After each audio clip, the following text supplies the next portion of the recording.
Хочу сказать за работу наших ребят, которые и спасают, и занимаются профилактикой в целом, и по всем вопросам, вот я уже сказал, он помогает нам за взаимодействие, за то, что вот и вам спецследование огромное спасибо, которые понимают общую задачу, хорошо взаимодействуют.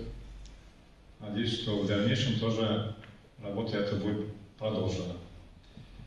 И вот хочется даже отметить, что на уровне республики увидели, скажем, слаженную работу нашей команды, нашей пожарной части. Дамира Рашидовича наградили благодарственным письмом Раисы Республики. Это мои новые коллеги. Поэтому давайте с нашим составом тоже поздравляем его.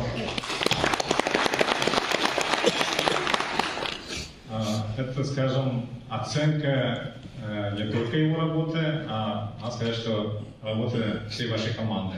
Поэтому молодцы, так держать.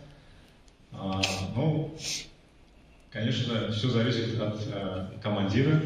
Вот когда командир такой, ну, и проще и легче будет достигать, скажем, определенных результатов. Дальнейших успехов желаем вам, и чтобы награда для, скажем, оценки всей вашей работы. И желаем, чтобы и в дальнейшем была возможность, чтобы оценить вашу работу и тоже далее получать более высокие награды.